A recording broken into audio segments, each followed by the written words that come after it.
5 तरह के ज्ञान बताए गए हैं। मति ज्ञान, श्रुत ज्ञान, अवधि ज्ञान और मन प्रयोग ज्ञान।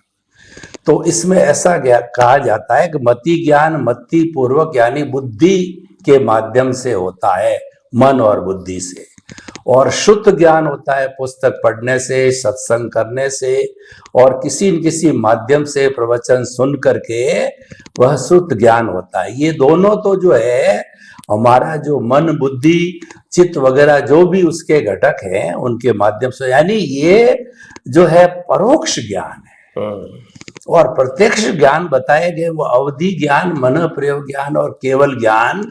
जो अवधि ज्ञान होता है वह कुछ पर्टिकुलर एरिया में ऐसा दर्शन जिसका खुला होता है, वह पौद्गलिक वस्तुओं को साक्षात देखता है। मनोप्रयोग ज्ञान दूसरे के जो दिमाग में क्या चल रहा है उसके विचारों को जानता है, देखता है। और केवल दर्शन तो पूरा एक सूर्य है, भुवन भास्कर है, सारा सब कुछ देखता है।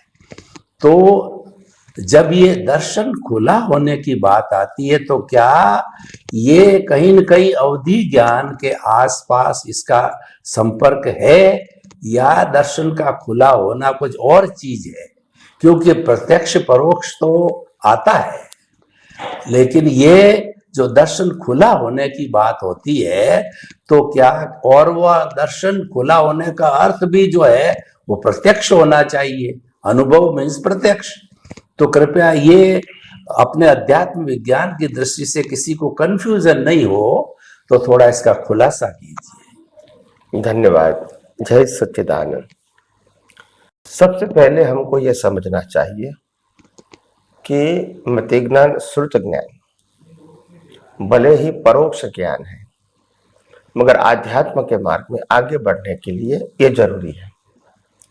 पहले श्रुत ज्ञान चाहिए जो किताबों के माध्यम से या धर्मगुरु के माध्यम से हमको मिलता है। बाद में मति ज्ञान का मतलब हम इसको डाइजेस्ट करने की कोशिश करते हैं अंदर। तो ये दोनों ज्ञान तो अनिवार्य है आगे बढ़ने के लिए, इसके बिना आगे बढ़ना संभव नहीं है।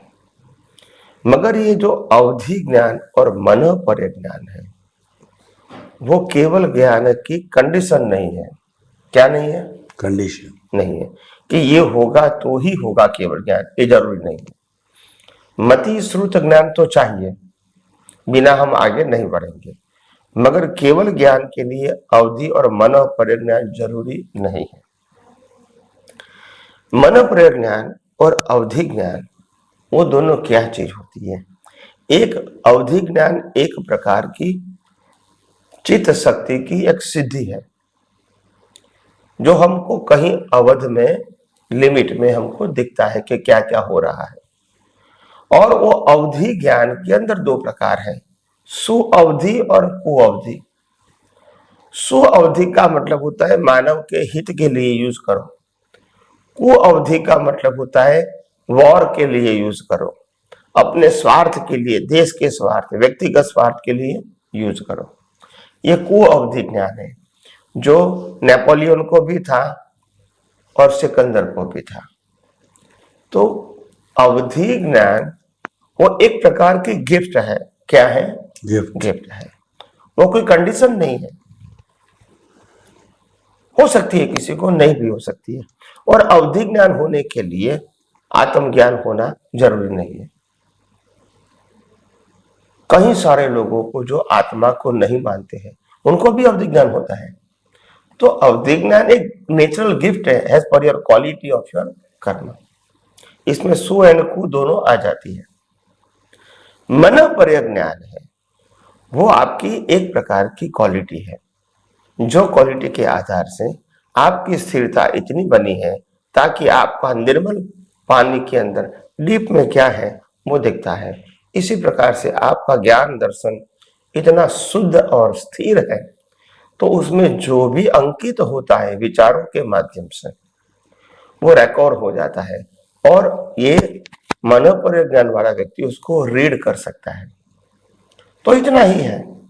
जैसे हम दवाखाने में जाते हैं तो डॉक्टर यहाँ लगाते जहां पल्स में दिखाता है, साइन दिखाता है, और साइन का मीनिंग क्या होता है वो डॉक्टर को मालूम है। ऐसे यहाँ अवधि ज्ञान में, मनोपरय ज्ञान में ऐसा होता है। तो मनोपरय ज्ञान भी केवल ज्ञान के लिए कोई कंडीशन नहीं है।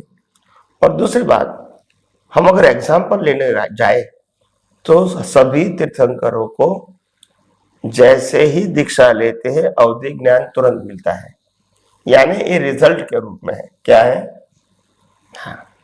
तो इसीलिए ये कोई केवल ज्ञान के लिए कंपलसरी नहीं है, हो भी सकता है, नहीं भी हो सकता है। तो इंपॉर्टेंट बात यह है, अवधि ज्ञान अगर व्यवहार की बात करें तो तब काम में आता है। मैं आपके विचारों को जान के मैं हेल्पफुल हूं, इसके लिए हो सकता है।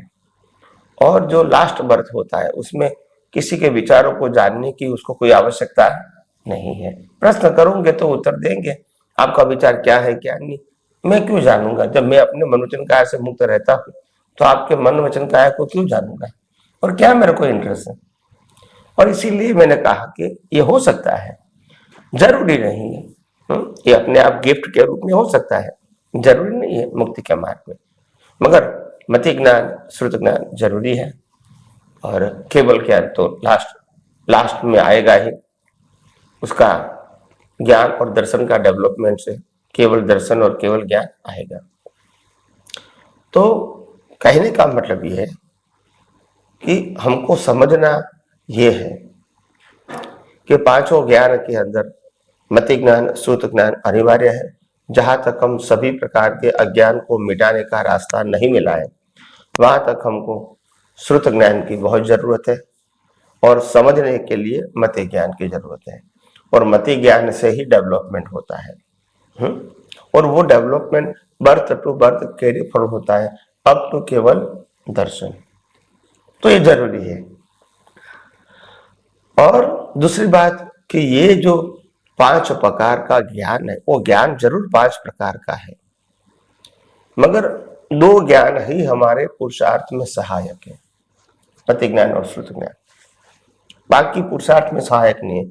और केवल ज्ञान भी रेडीमेड है, रिजल्ट के रूप में है।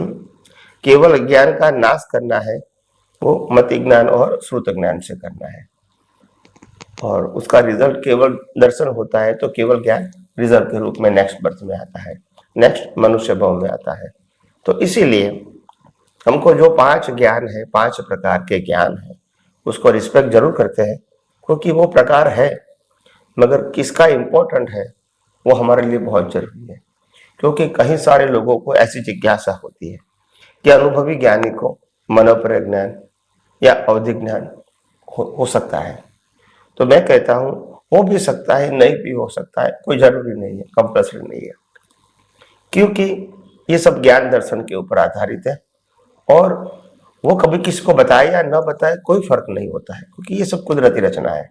बताए तो भी, न बताए, मगर उसको देखने में इंटरेस्ट नहीं होता है। आप समझो, आध्यात्मिक पुरुषों को किसी के मन वचन काया की अवस्था को देखने में, या समाज कैसे चलता है यहाँ 5-10 किलोमीटर के अंदर, वो देखने में इंटरेस्ट नहीं होता है उसको। कोई काम के लिए, अगर मेरे पास विद्या है और कोई काम है सब्जेक्ट टू लोक कल्याण, तो शायद वो मेरे को हेल्प कर सकता है, मगर उसके लिए मैं आधारित नहीं हूं, ऐसी बात है। तो ये गिफ्ट हो सकती है, उदय कर्म हो सकता है, ये मति ज्ञान और अवधि ज्ञान। केवल ज्ञान तो कंपलसरी है वो, मगर केवल ज्ञान तो रिजल्ट है, वो आत्मा का स्वभाव है। मूल पुरुषार्थ मति ज्ञान और श्रुत ज्ञान है। तो इस प्रकार से 5 ज्ञानों का वर्णन अनुभवी ज्ञानी पुरुष अपनी भाषा में बताना चाहता है। मैं समझता हूं कि लोगों को कुछ अच्छी जानकारी मिली होगी, जिसके आधार से वो आगे बढ़ने में ये जानकारी उनको सहायक बने। स्वामी जी, आपका बहुत बहुत धन्यवाद। आपने अच्छा स्पष्टीकरण किया। 5 ज्ञान आप बताते हैं, पुरुषार्थ वाले ज्ञान है, वो मति ज्ञान, श्रुत ज्ञान बिल्कुल सही है। क्योंकि जो संघी पंचेंद्रिय, यानी जिसके पास मन होता है और वो 5 इंद्रिय वाला होता है, उसको मति श्रुत होता है, उसके नीचे मति श्रुत नहीं होता है, क्योंकि मन से जुड़ी हुई चीज है ये। और आपने बताया कि 3 बाकी के जो कि परोक्ष प्रत्यक्ष माने जाते हैं, अवधि, मनव और केवल ये रिजल्ट के रूप में होता है।